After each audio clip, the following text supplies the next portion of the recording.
Hello and welcome to the channel. Today we are diving into a crucial topic for guitar players, developing a better mobility and control of the pinky finger of your fretting hand. For many players, the pinky finger is the weakest finger, making certain passages and stretches feel awkward and difficult. So this workout, we will focus on optimizing the left hand positioning so that your pinky finger can move efficiently without excessive strain. By making small adjustments to how your hand is placed on the fretboard, you will unlock more precision, more control, and ease in your playing.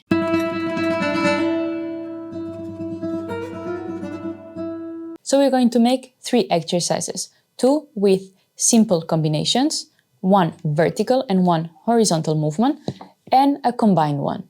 Feel free to extend the exercises whether you played in more strings or on more frets. I will coach you through the session so that you will have a reminder of what you should be looking for with your left hand to make these exercises successful. Important for you to remember that it's not about the difficulty of the exercise, but about the control and precision that you can have executing them. Let's get started. All right, we will start with the vertical movements. In this one, I want you to pay attention to keep your left hand parallel to the fretboard.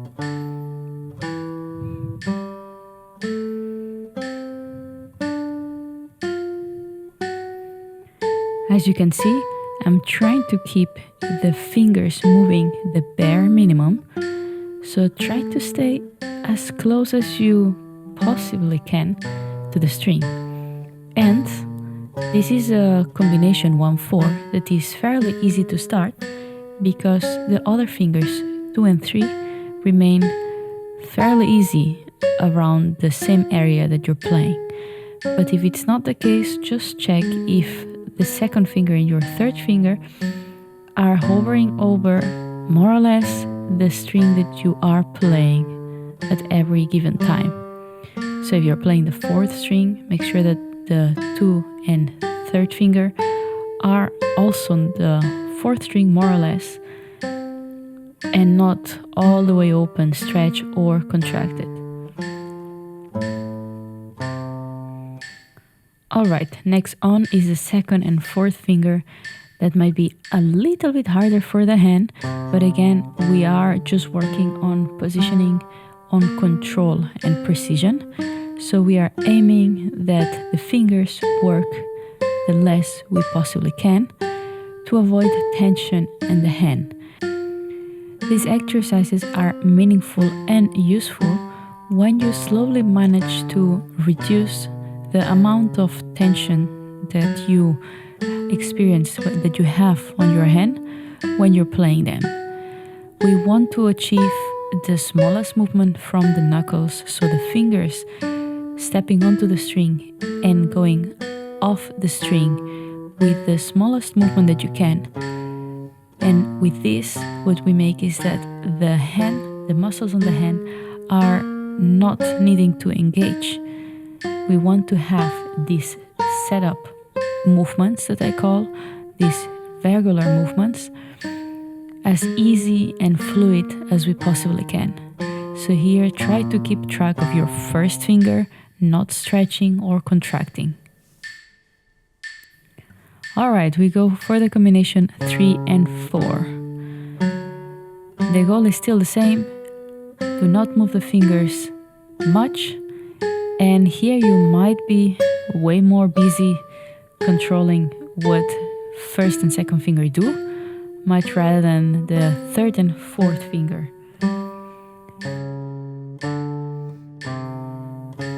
Try to keep doing the same movement repeatedly for every string. So keep in mind how much your arm is moving, rotating around the fretboard to reach the strings when you go down to the basses like now, and how much your arm is slowly going back to reach the trebles. And notice that my fingers are not more or less stretched whether I am on the trebles or the bass strings. They are consistently doing the same movement. This will give you security when playing. All right, horizontal movements. Here we are going to be looking much more into the arm movement because we assume that this little release and step onto the string, you have gotten the hang of it. Otherwise, just keep replaying this previous section of the workout. And here, notice that I do not contract the fingers, nor I extend them as I'm moving back. Of course, the first frets are wider than the upper frets, so it should be a very smooth transition from one position to the other. From outside, as you can see now in the workout, you should not be able to tell whether I'm contracting or expanding the hand. The goal of this is to make very fluid, very natural, the movement and the transition from larger to smaller frets.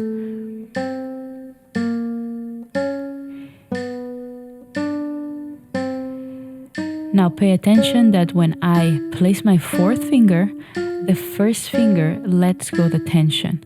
We only want to press the strings when it's really necessary, and even if the first finger stays behind and let's say doesn't cause any trouble, it's energy that we can save for the hand. So try to feel the weight rocking back and forth between one and fourth finger, yet try to keep the movement really minimal, very close to the strings. And for those who might be a little bit more proficient, don't slide to the next position, whether you go up or down. Just try to unclip completely the hand and jump, a little quick jump to the next fret. This will avoid the buzzing, the squeaking of the notes, but will mostly train your arm to control these shifts, because when we have to make a large position change, we will need to unclip. So this is one of the principles to later on have a little bit more freedom in your left hand when changing. So keep that in mind if you can.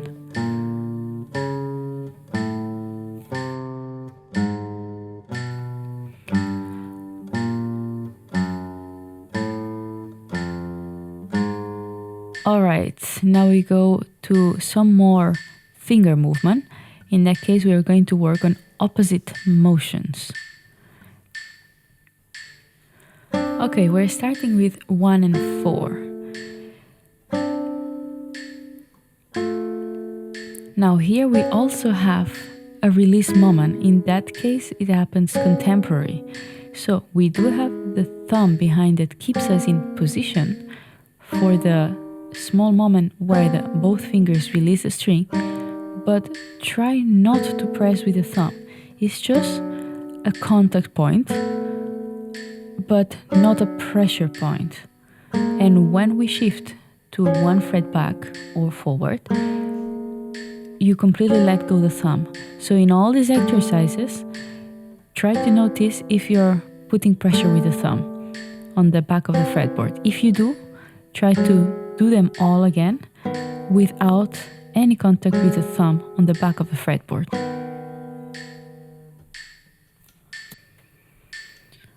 All right, next one is the combination 2 and 4.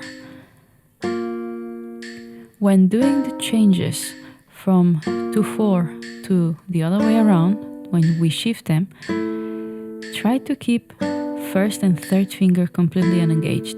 The reason why we're doing this workout and we try to keep the fingers as still and close to the string as possible is because when these changes come and when we will make them bigger and more stretchy and more difficult, we want to keep, in that case, first and third finger somehow unengaged from the action. So now that the movements are small because we just have a difference of one string, try to keep them around. If your fingers are contracting or extending, the ones that are not part of the exercise, take a moment, stop, redirect them, put them back in place, and try to continue the exercise with the fingers in place. We do this now with 3 and 4. Maybe this might be the most problematic combination for the reactivity of the other fingers. So I took this workout slowly so that most of you can follow.